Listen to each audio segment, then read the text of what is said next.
Welcome to another episode of Angels, Positivity and Love. Incredible experts the world over, all sorts of backgrounds. Now, generally, they've gone through something, some sort of transformative experience. They might be healers, New York Times best-selling authors. In this case, Atria, Beyond Words Publishing, and other publishers as well.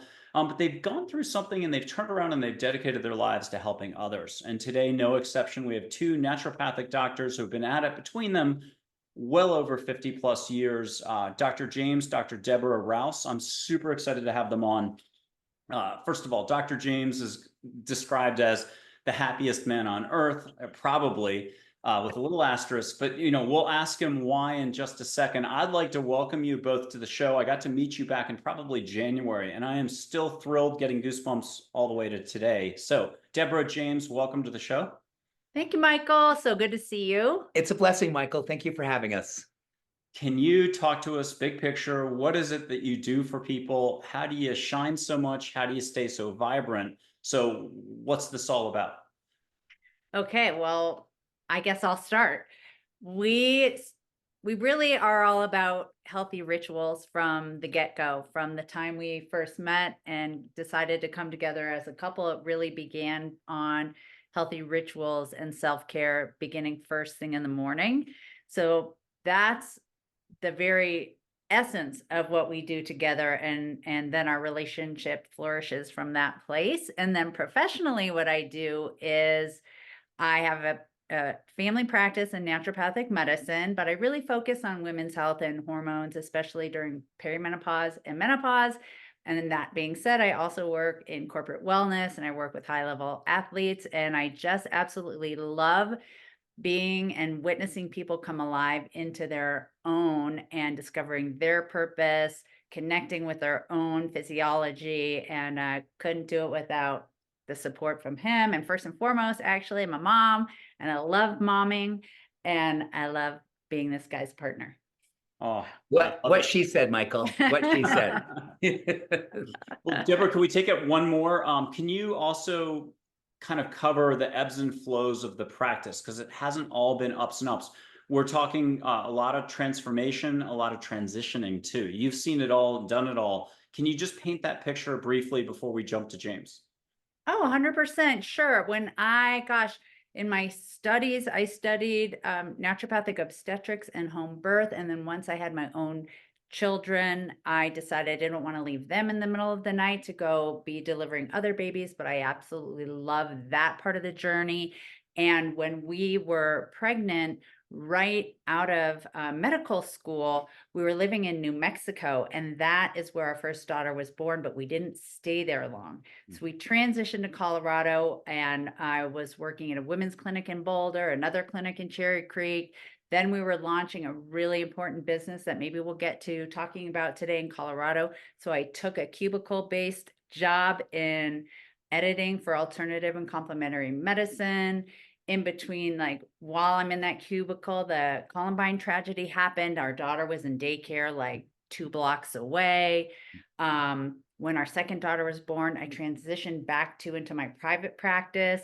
I've been in several clinics in and around Evergreen, Colorado, and have received signs from, I'm just going to say the universe, from God, from spirit, at times when I needed to take a sabbatical from practice, just listening. And there's always been something profound that happened during that sabbatical that was really affirmational of I needed to not be in my practice at that time. And then to today, my practice, my naturopathic practice and coaching is about 90% virtual. I moved it out of brick and mortar into the house, and I absolutely love doing that. I can pretty much do everything I was doing before, minus, women's physical exams, IV therapy, which I was doing, but I can still order all the things that I've ordered. And then moving into more of the speaking, coaching, still writing. We've done a lot of authoring between the two of us. But yeah, Michael, we've had some times that we have really weathered as a family, I would say. That would be those really tough valleys that we've hit, but we have grown and become stronger as a unit, as individuals. And hopefully I'm able to take that experience to help others, not making it about me and my experience, but from that experience, being able to really empathize and support and hold up others. And James, you're all about mind, body, spirit. I mean, obviously, the daytime practice is even more practical. Can you get into all that and explain your background? Certainly. So Michael, I think for me, the blessing of naturopathic medicine was sort of me finding a place in which I could begin my own healing practice. I grew up in a family that was deeply unhealthy, from everything from, I'll call it just the classic presentations of cancer and heart disease and diabetes and depression, but the overarching energetic of addiction and alcoholism and all the things that go along with that. That was my family of origin story. And as a young person, I thought, you know what? You get a chance to tell the same story. You get a chance to participate in what the family does very well, which is drink too much, not have sustainable relationships, disappoint others, disappoint yourself.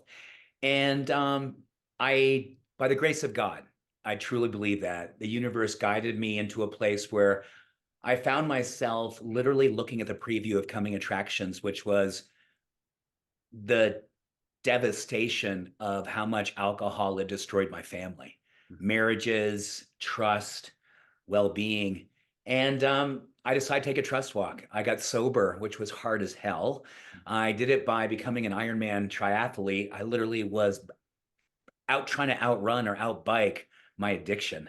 I'd get on a bicycle after being out on a bender all night long and get on a bicycle and literally try to sweat the poison out of me until I became so disenchanted with what it was like to try to outrun and outbike and outswim the addictions and the darkness.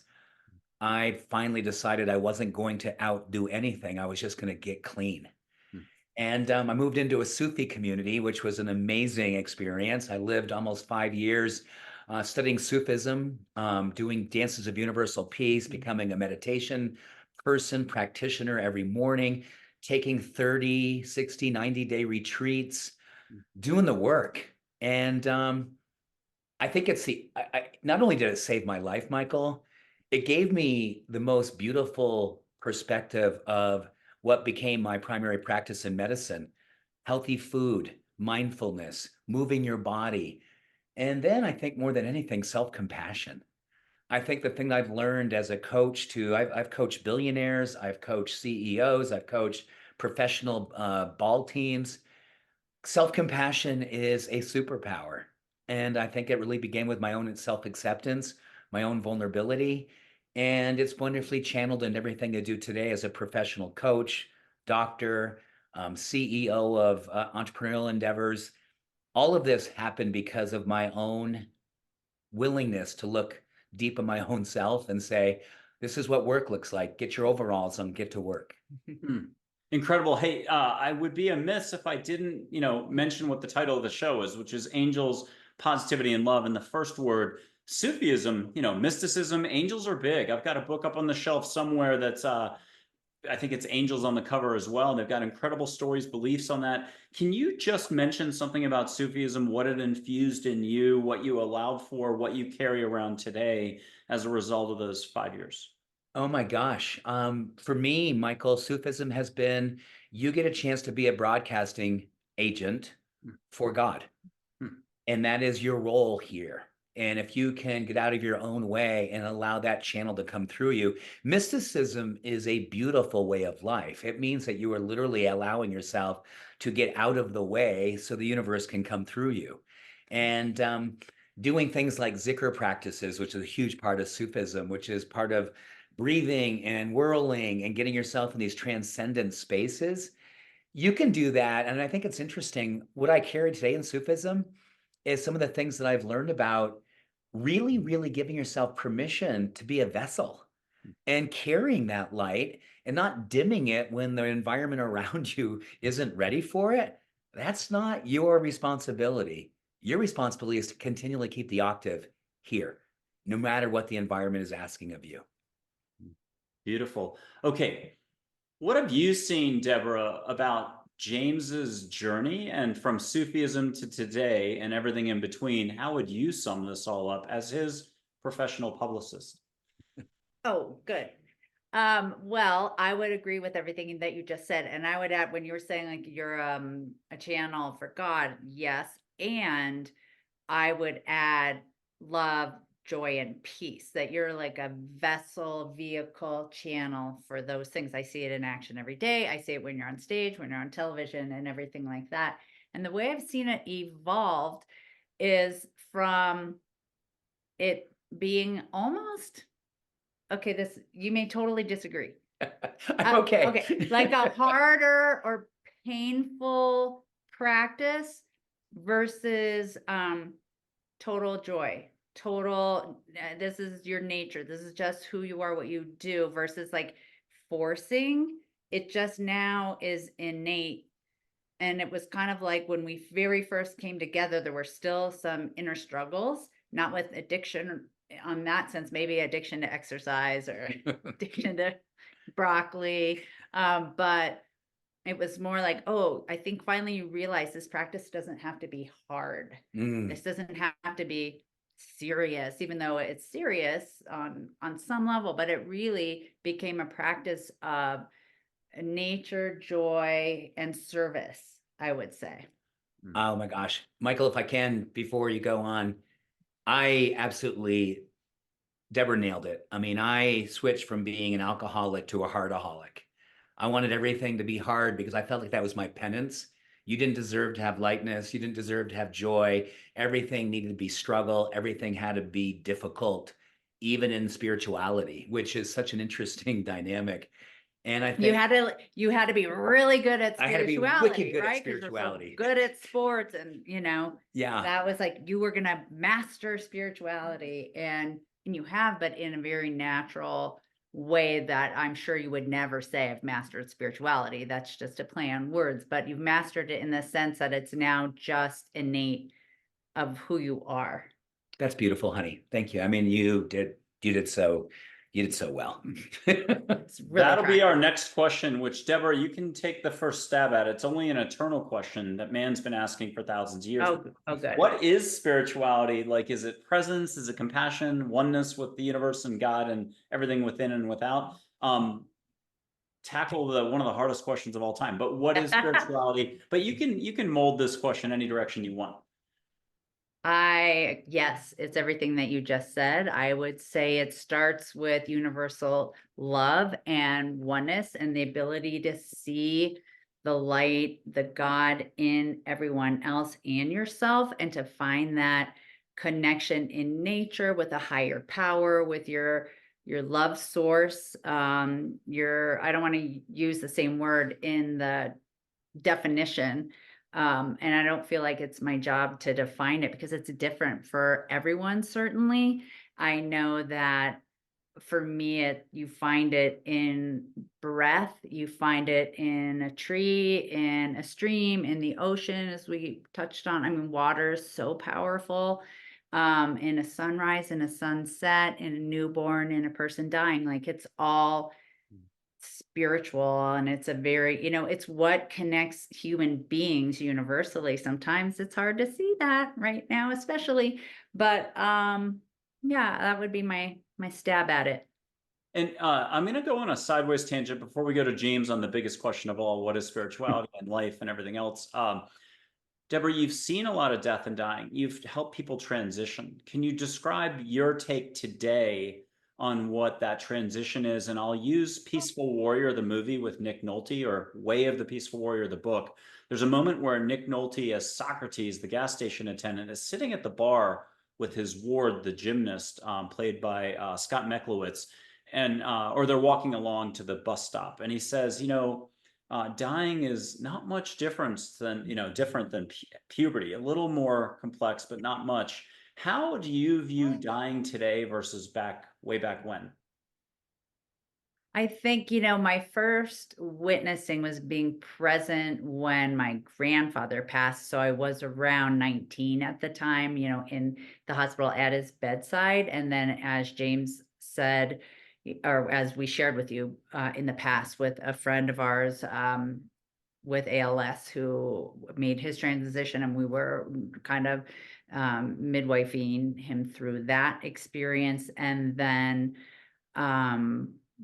when I was deliver babies, we did unfortunately I've had a baby come out with no heartbeat that we resuscitated, but they later passed. And it's all I can say is that the veil is thin between present embodiment versus spirit body and the soul. And it's I think what I've learned is to not fear any of it. And also having been a mom who's delivered a baby through my own vessel, it's just we're all spirit beings, right? So I don't know totally how to answer that, in that it just has become something that isn't scary for me in terms of that passage, that transition of physical body to spirit body. Does that make sense or answer your question? Absolutely. And James, back to the big picture. What's this all about? What are we doing here? What's love? Is love got anything to do with this, or is love the fabric of the universe? Exactly. Love's got everything to do with it, Michael. And Tina Turner, I think that she said it best. What's love got to do with it? Everything. And I think that my definition of spirituality has changed a ton. I was an altar boy growing up, Catholic. The fear of spirituality, even if you mention that word, it never actually found its way into church, which is fascinating.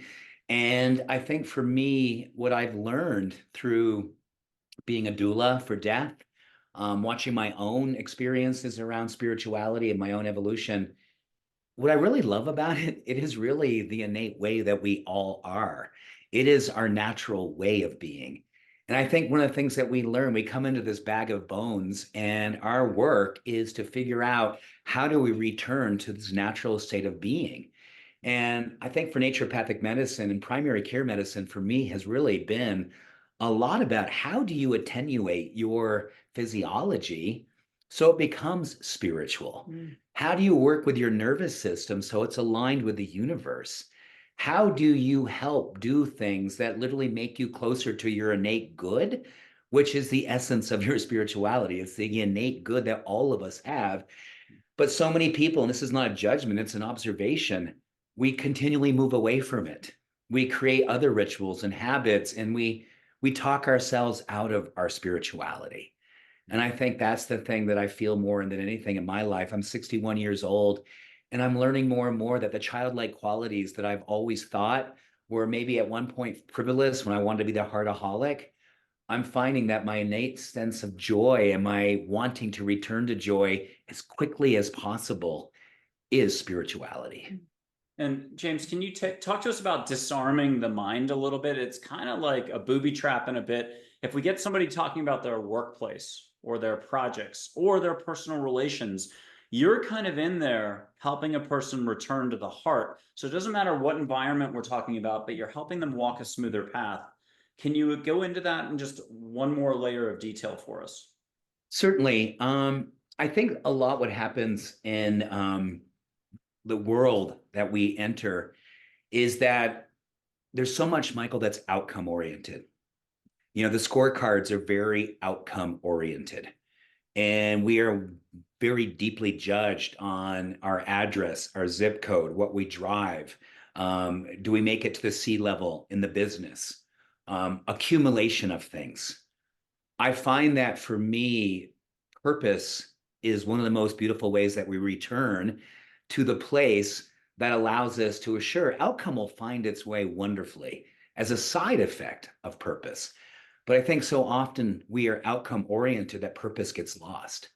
But if we can return to purpose, outcome becomes a beautiful offshoot of that. And I feel like you often in your treehouse talks and your podcast, you talk a lot about moving from your head to your heart and different breathing practices and rituals that sort of help you anchor into that. Yeah, I think that I was talking today, actually, my treehouse talks, Michael. I was doing a talk about the difference between being activated and triggered and how different they are these days, and how being activated is spirituality. It's activism in a spiritual way.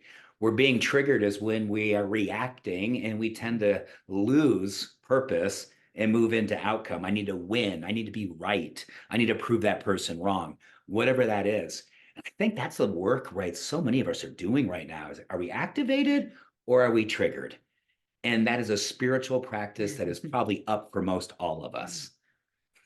Okay, we're going to go sideways here. It's kind of like a lightning round in a game show. I'm going to ask for each of you to give 1 or 2 mantras that you think are super groovy and cool, but I'll buy you time to think about it, something that ties into what we've just been talking about. Here are 3 from me, trying to encapsulate what you just said. Focus on improvement, not on results. That would be 1.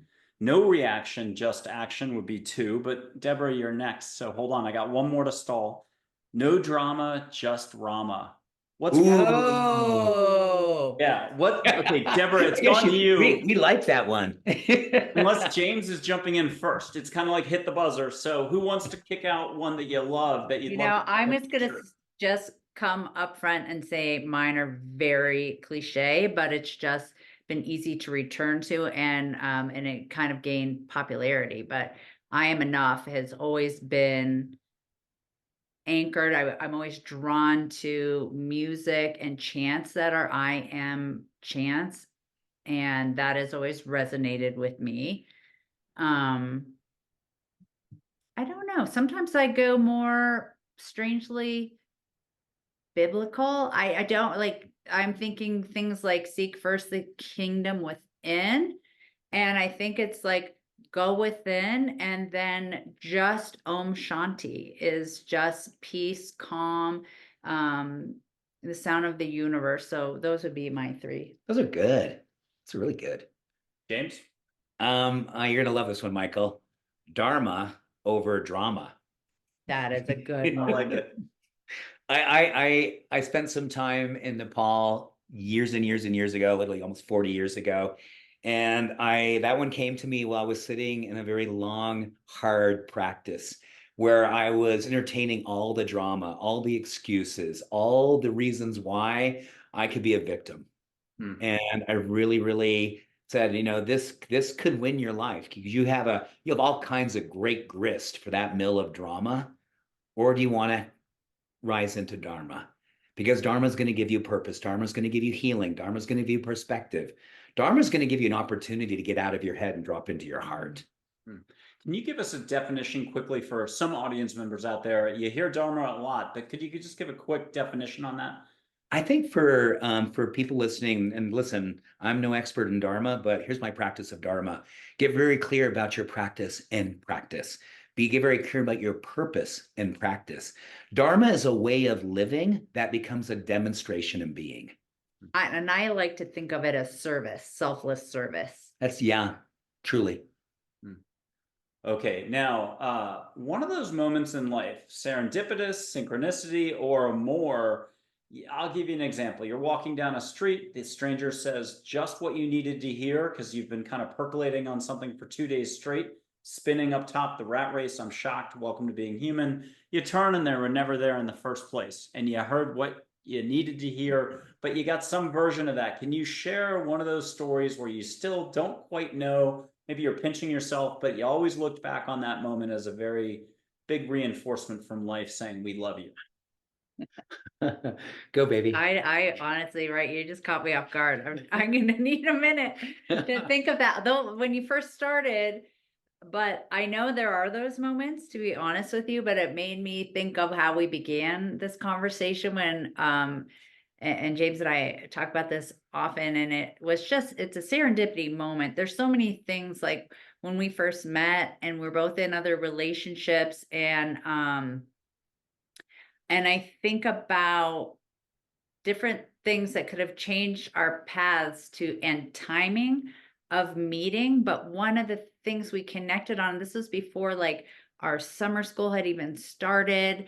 We both would go to the gym in Portland, Oregon at like, it would open at 5 in the morning and would be there at 5 He was probably there at 10 and 5. So he's standing at the door waiting for open. I pull in, I'm parked. And it was sort of serendipitous that I'd see this guy with the long flowing blonde hair and neon jacket. And to me, that was sort of like a high noticing. And then he pops up in organic chemistry.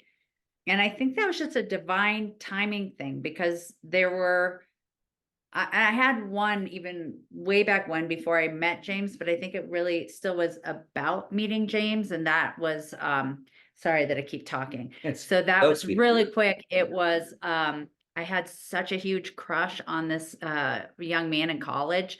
And I was going to do a spring break camping trip with him and a few others. And so I was thinking like, oh, this is it. Like, this is going to be where we finally come together.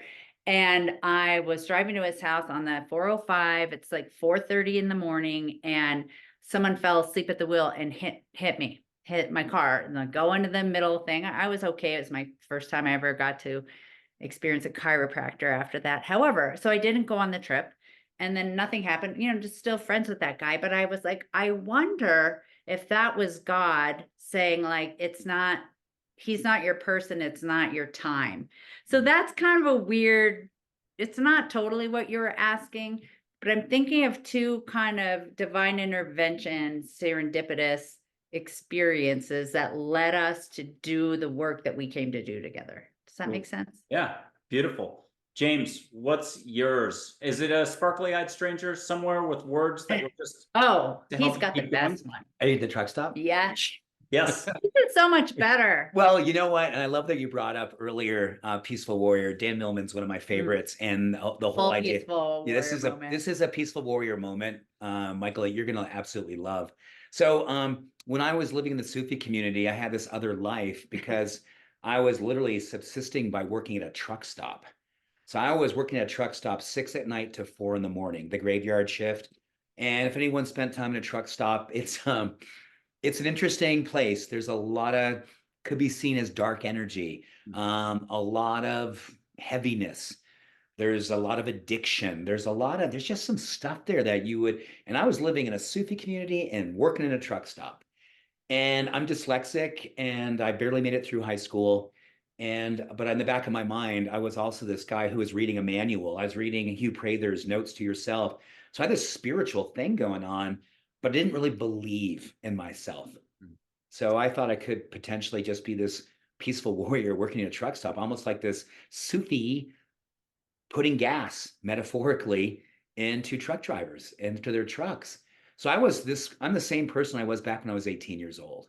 I was full of love. I was full of life. People would drive in. I would ask them how they're doing. Good morning. What can I do for you? You hungry? What can I get you? And they're like, who the F are you? Like, what are you doing here? And, but I was also sad. I was also really, really sad because I knew my potential was not being realized. And it wasn't about the truck stop not being at my level. It was what my heart really yearned to be doing, which was to be healing and doing healing work. So one night in particular, I think I was really in a dark place, really asking a lot of questions. And all of a sudden, a truck came roaring into the truck stop. And I'll never forget it because this gentleman came in and I went to his window because I'm staying at the truck stop looking at his truck. His window's up there. I'm like, what can I do for you? He didn't answer. I said, would you like fuel? He didn't answer. And then he got out of the truck, came down. He was giant. He was like 6'10", huge guy. And he had this big voice. And he looked at me and said, I'm going to Boston. I will turn around tomorrow night and I'll be back here early that next morning. And if you're still here, I'm going to kick your ass. And I literally was like, oh my God. And he goes, this is not where you belong.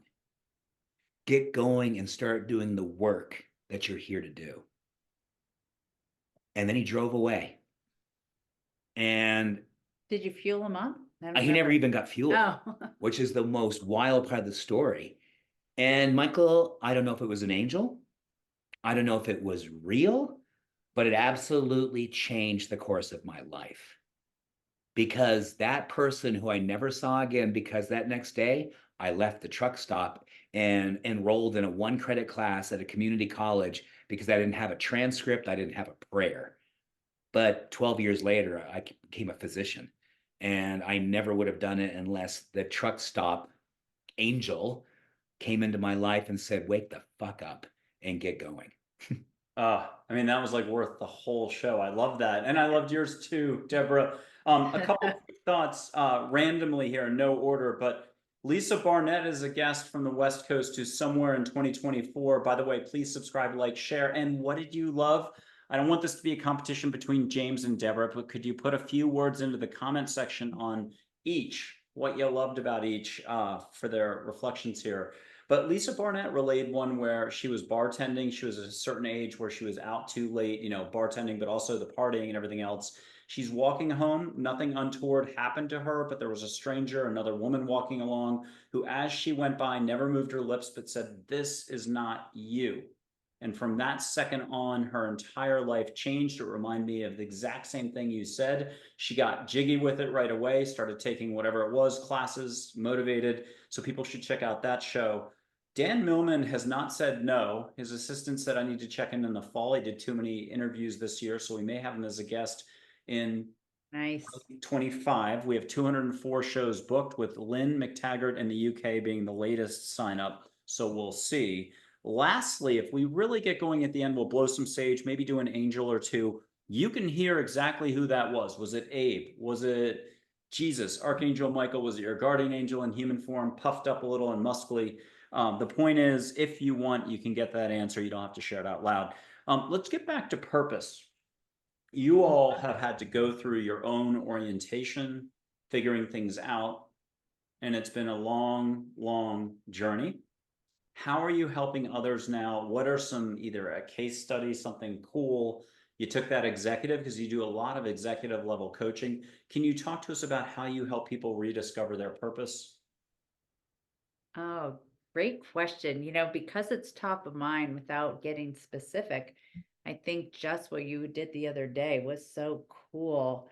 With Oh, wow, that was I mean, awesome. because that's really what it was about, with Mhm. losing your purpose. Yeah, yeah. So you can be very Yeah, broad yeah, I about could be it, very but broad about it, but had a person come into my life who you know, and has well, been. this let me just set the stage. So their adult children sought James out specifically because the father was very, very stuck and in crisis mode, and they reached out to James. And out of the blue, I get this message that we are at a loss, but you're the only person we thought of. Hmm. And I'm the kind of person, I'm sure like you are, Michael, same way with Deborah. I'm not a transaction guy. I'm not like, okay, what's in it for me?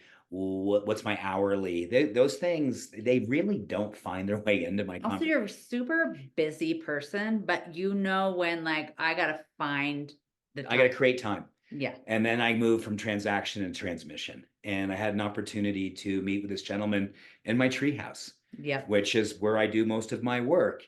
And this is a person who was marveling at the fact, as he was walking up to the treehouse, like, what am I doing?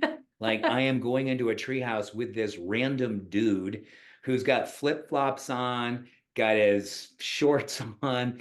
And it was an opportunity for me to look at a person who's done incredible things in his life. Yeah, there's my tree. There it is. There's the treehouse. Well, Michael, thank you. That's Nice. so good. And Michael, this is a gentleman who at one point in his life was the top of his game. Top of his game. Who's who, world leader type person. And this is a person who had been a number of years since he was in that game. And Has lost everything. lost everything. And the vulnerability of him showing up, sitting in my treehouse with me, and talking about what it would look like to feel good about himself. And find his purpose. And basically look at I like to call it the second summit. You had one summit that you not only climbed to the top, you celebrated, you put a flag up there. Everyone knew it. You were amazing. You were a who's who. What about this second summit where it's between you and God? And you get an opportunity to plant a different flag, one that has a purpose that's not a public purpose, but a deeply spiritual purpose. And we had an opportunity to spend 1 hour together. And now we're texting every morning. I'm checking in on him and asking about his purpose and what he's doing? And did he follow through on his self-recognition of his higher self? And we're having a blast right now. And this isn't my job. This is my thing. One of the things I love about having been a person of deep trauma, my sensitivity to know how to work with it is unbelievable. I can work with it, I can mold it, I can alchemize it, I can make it so much more welcoming to look at your trauma with a level of softness and a level of openness. And that is the gift that my parents gave me, given the experience I had growing up with trauma. Okay, now, Debra, we know James has got some mountaineering skills, given everything he's been through, and that growth, expansion, learning, it never stops. But you know what? You experience some success, you might be at the top of your game. That's when you can get the most stuck. And you could even still stay successful too. And people don't realize they're actually back up here again. Welcome to being human. Can you, mix this up whichever way, get back to the original question or this? Talk to us about growth, expansion. Talk to us about the ebbs and flows of life. Any which way you want to answer it, because again, this is going to be fun. You're talking. Yeah, sure. I think that it kind of does tie into everything. And as I mentioned at the beginning, so I definitely deal a lot with physiology and with women in particular, especially during perimenopause and menopause. And there's so many changes that are going on where women are finding, they've lost their purpose, or their mental health is kind of changing, going downhill. They're experiencing so many changes in their bodies and in their lives. And then, for example, if they're becoming empty nesters, or like their purpose, their definition of themselves, like I even said, like, is mother, right? They're mom, and then they're empty nesters. And then what's their purpose now? The same time they're asking, what's my purpose? They're going through massive changes, biochemically, hormonally, physiologically. So I first help calm the system, right? I address every level in the body, and not just the physical body, the emotional, spiritual body, making sure there's habits and rituals and practices in place that are going to support that self-care, the self-empowerment, that belief and that connection to something larger than life or than themselves. And from that connection, helping them find, like, what is your renewed purpose? Can you see all along that it was bigger than just motherhood?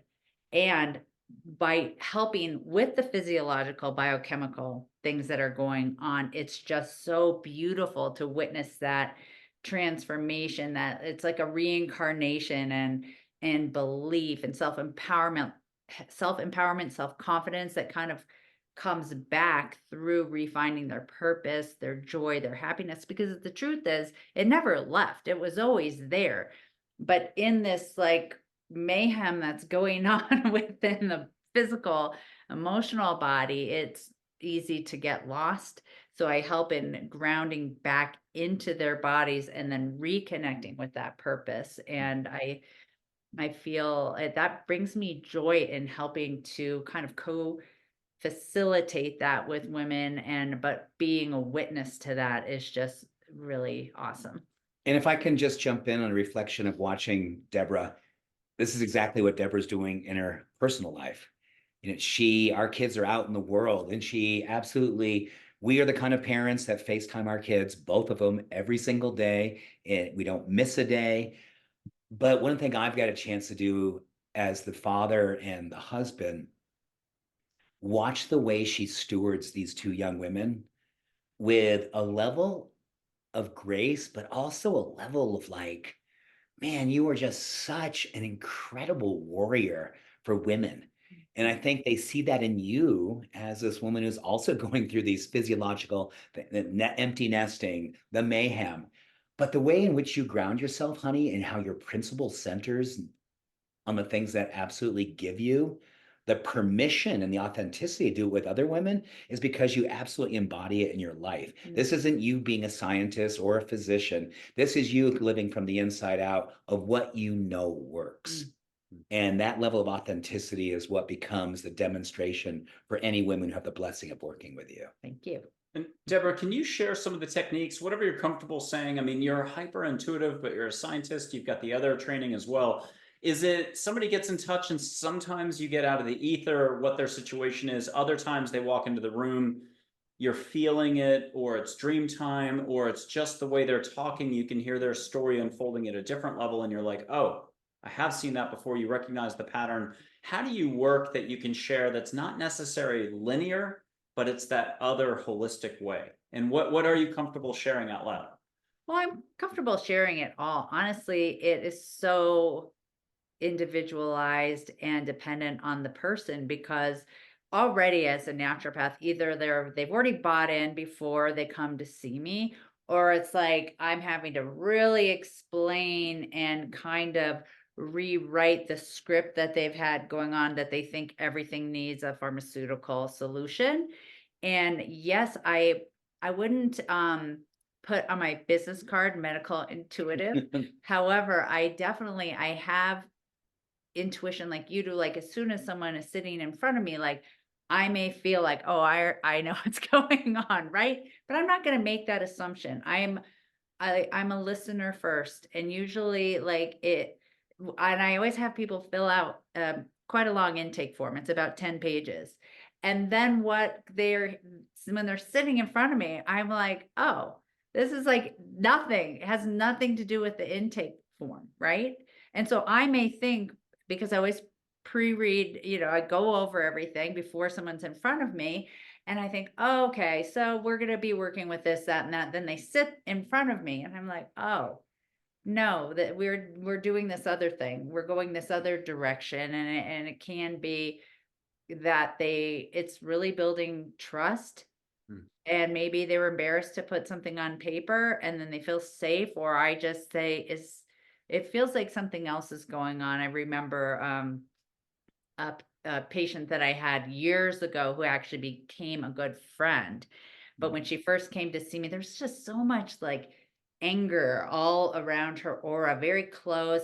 Knew there wasn't sharing a lot. I'm like, what's really going on here? And it was like, there was so much to it. And long story short is that maybe it was the 5th time that she came into my office. And then it was like walls came down. You're right. This is actually what's going on. And then 10 plus years later, having a real friendship with this woman, she'll say, you always knew, or you said from day one that this is what was going on. So yeah, I think that it's part intuitive. It's listening to spirit guides like I always have since I was a young person. And then it really depends on the individual. I don't make assumptions that people are open. I just always ask. And some people come in looking for that depth. And yeah, I think it's just, I listen to my angels and guides to know how I best serve whoever's coming to seek my guidance. Beautiful. James, is there anything you want to add from your end on any front so far to catch back up? Anything? Yeah, I think the thing that for people in your community, Michael, we all are healers. Every one of us are healers. My experience as a doctor is not unlike my experience as a dad and seeing what's happening with my kids, seeing something moving in Debra. I think the thing that I've learned, your first hit is the truth.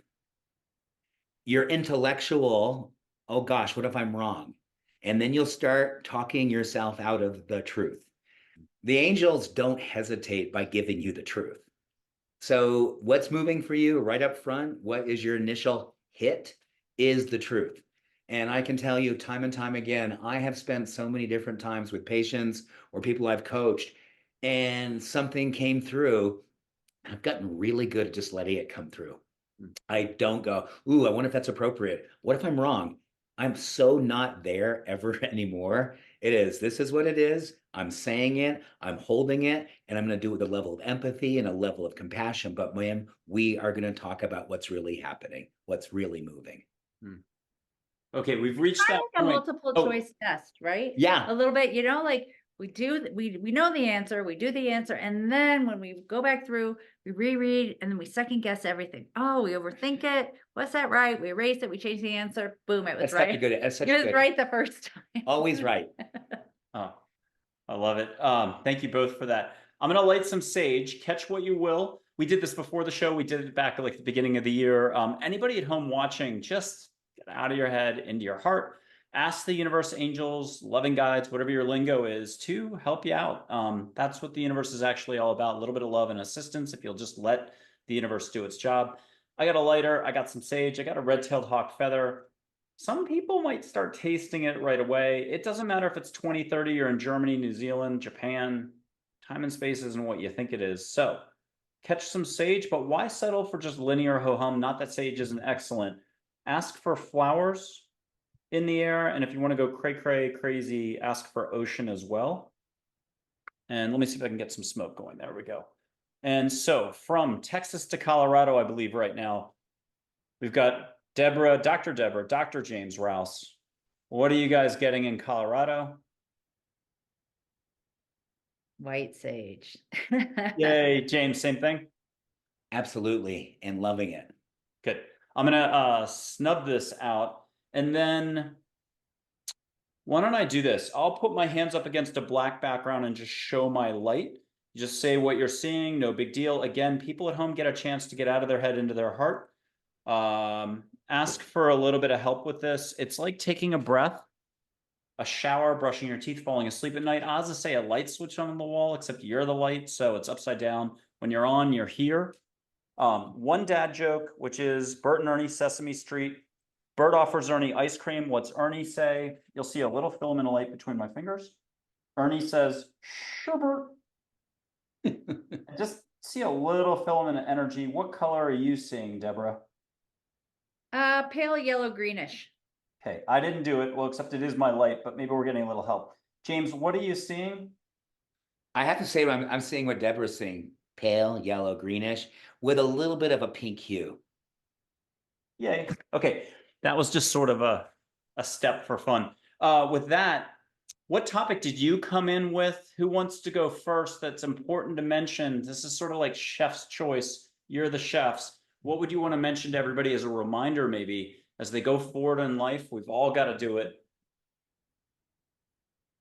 I didn't come in with an agenda, if I'm being honest. I really didn't. I really wanted to talk about, because it is top of mind for us, is the importance, it's so cheesy, but of self-care and doing hard things first in the morning and ritualizing that, and how important that is to become whole as your own person before you try to become whole through another person or another thing. So sometimes we seek out, whether it's food, alcohol, sex, to make us feel complete. It's really feeling complete in oneself. And the way that we can best do that is starting off the day that way. So whether you're starting with a breathing practice, meditation, I find it definitely matters for me to move first thing in the morning. And then that gets the juices flowing, the neurotransmitters firing, the synapses firing, the apple juice sinking, so to speak. Sorry if I'm stealing all of your phrases, but we've been together so long now, they're my phrases. But I think that James and I have ritualized that as individuals for ourselves, and it helps us be better in relationships. So I think that's the biggest message, is that if you are someone who makes excuses for why you can't move, you don't move, you don't have time to move, I don't buy it. And if you're coming to me because you're sad, or you're going to complain about your partner or this or that, like, begin with yourself. What can you control? It's moving your body, whether it's, you can only do so from a chair, you can only do so from the floor, whatever it is. If you have the ability to hold some heavy weights and move them around a little bit, I think that's an awesome thing that you can do. But also just, if you can get into intuitive eating so that you're really nourishing your body with real food, whole foods. I've had someone in this past week who was living on, a certain thing that's out there on the internet where it's like eating 5 bars a day. And I'm like, that it's just not food, So it's like, first move your body, eat whole, real food, start with yourself before you look outside of yourself to bring joy and happiness. That's my agenda. Beautifully said. James. My parting encouragement for you and your audience, Michael, is really straightforward. I think that potential is always here, but oftentimes we create a narrative inside of us that the potential becomes a burden. And I think that we really owe the burden to be lifted by seeing it as a blessing. Potential is a blessing. And physiologically, emotionally, spiritually, there is always potential. There's always unrealized potential. And to me, that is I think we should be celebrating that. And I think that all too often we can put ourselves in small boxes and say, well, I didn't do this. And I'm at this point in my life where I'm not sure if this is something that I can still do. If it's inside of your intuitive knowing, if it's in your field of awareness, then that is a blessing to be realized. And I really believe that one of the things that keeps so many people back, and this is me coming from a recovering, but still in recovery, perfectionist. As a person with trauma, one of the things that we always tell ourselves, unless it's going to be perfect, don't you dare step out there because you'll get crushed for not doing it perfectly, mostly by your own judgment. Perfectionism is shame in disguise. So when we give ourselves permission to absolutely realize the potential by moving towards it with a level of a celebration, grace, gratitude, curiosity, that is a healing momentum that can show up in every area of your life and relationship and your self-care and your health and well-being. But I think getting back to your opening question, Michael, that is your spirituality at large. That is spirituality being actualized in you. That is potential. And when we move towards it, that is spirituality being released. That is how I encourage everyone to consider whatever's moving inside of you, whatever feels like it's up for you, move with it, see it as potential wanting to be moved with, and just watch the magic ensue from there. Lovely. Okay, I'm going to put up 3 photos of angels. Handle this any way you want, but it'll be a Joy, a Charlotte, and a Min, who's a soft-spoken professor. Joy is joy. She's kind of cosmic. It would be like the expression, love is everywhere, open your eyes to see love. Well, that's joy, constant. Good luck remembering to do this 5 times in a day, let alone 5 times in a month or even once a year. Welcome to being human. But here's joy. Does anybody want to relate what you're hearing? It could be just a reminder that, hey, you didn't cover that one topic, or it may be a direct reminder from Joy to Debra to the audience. Who wants to go first? I think joy, and what that picture just jumped in, is playfulness and not taking life too seriously, which I have had the opportunity to be a serious person a big part of my life. When I look at that, I feel jumping for joy. I feel jump roping. I feel dancing. And we definitely do a lot of that in our house. And so I think it means being light and putting on great music and dancing your little tail off as much as possible. James. Guidance. Peer right there. Guidance. I love it. Charlotte will do next. She's everybody's favorite school teacher from 3rd form if you're from New Zealand, 3rd grade if it's the US, with words of wisdom meant to help you expand.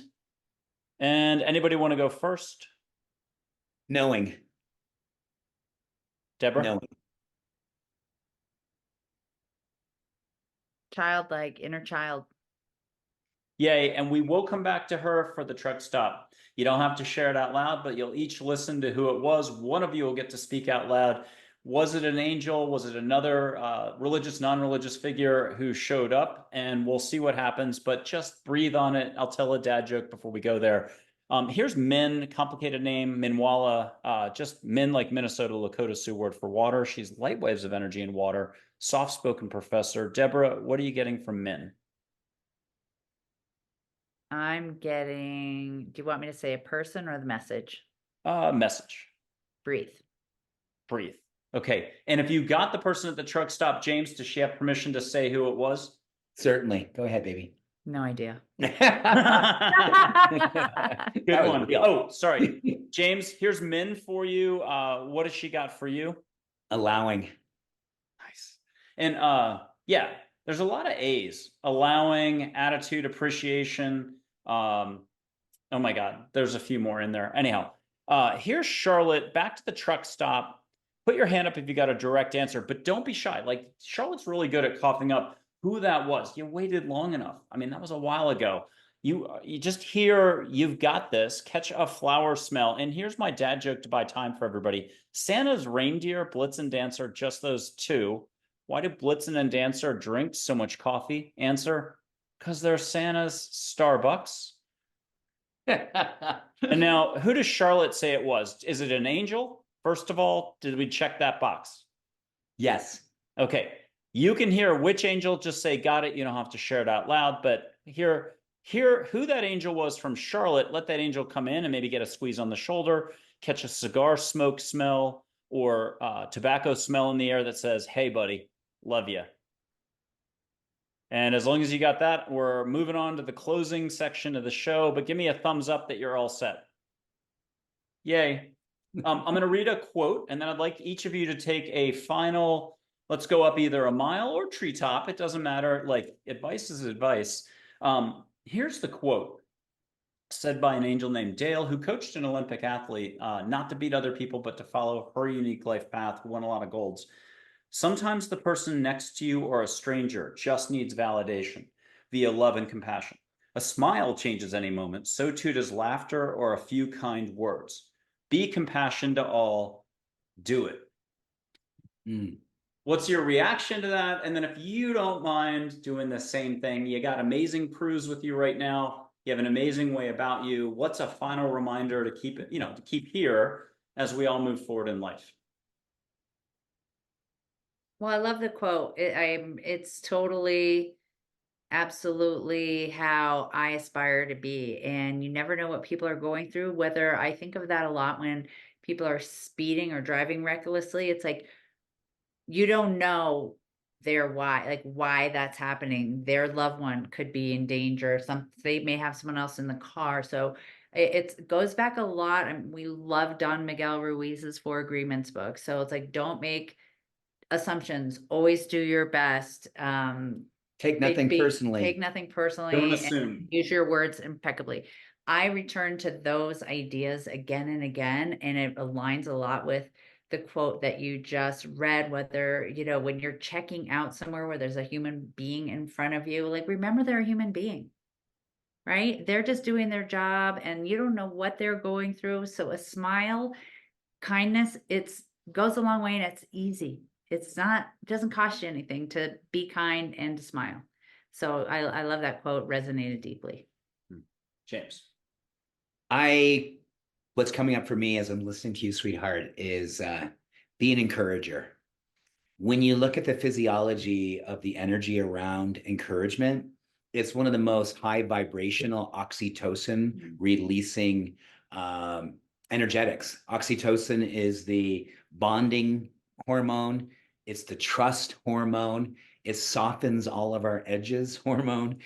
And I think there's a lot of edges that need some softening, certainly here in this country.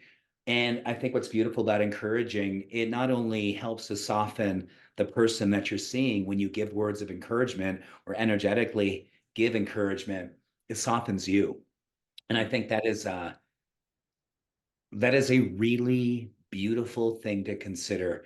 And you look at the, etymology of the word courage, it's heart. And then you think about how it is that a full-heartedness is encouragement. It's all 4 chambers of the heart putting energy of love into the world.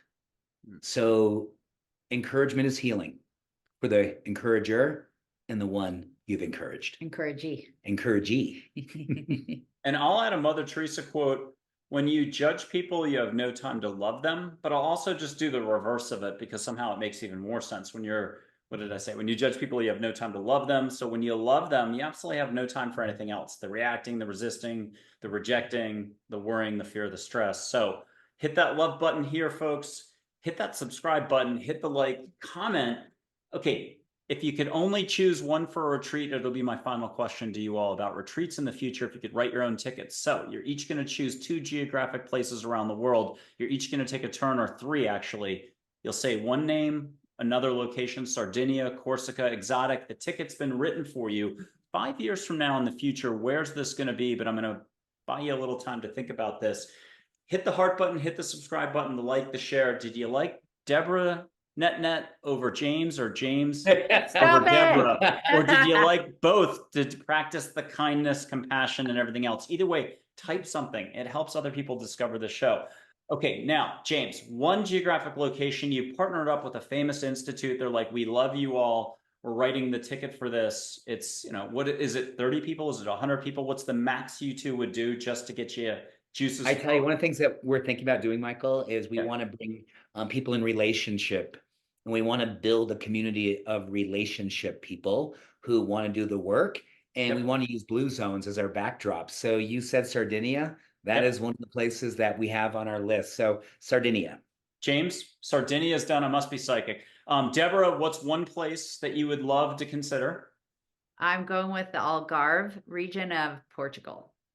Wow. Is that up north, mountain? It's the southern coast. Yeah, it's amazing. It's amazing. James, back to you. What's another geographic location? Vermont. In the fall, late September, early October. Crisp mornings, phenomenal foliage. It's my place of birth. So there's something about that for me that I feel like I'd be my power place. I get it. I did Middlebury for 3 of my 4 years when I wasn't in Europe that time. Debra, back to you. I am going with Finland or Iceland. Ooh, gosh, you stole my Finland. James? Oh, gosh. I'm going to go ahead and put forth love Costa Rica, love Nosara. And lastly, Debra, do you mind doing it differently? Can you close your eyes and let the universe come in? And either you could give a couple answers if you want, but like movie reels, let them show you a couple spots, breathe in that ocean, or if it's water, what do you get? Santa Barbara and San Juan Islands. Brilliant. Dr. James, Dr. Debra, you two are fantabulous. I loved having you on Angels, Positivity, and Love. Thank you so much for being guests. Totally honored to have you here. Thank you, Michael. It's our honor as well. Blessing to be here with you. It was an absolute joy. Thank you for having us. Thank you for answering the call that obviously was put inside of you by something so much greater than all of us. Ooh, thank you. Big kudos, and I'm getting whooshed right now. So whoosh. Okay, thank you very much, everybody. Thank you for watching the show. Yes, peace. Holy cow. I didn't know we could do that.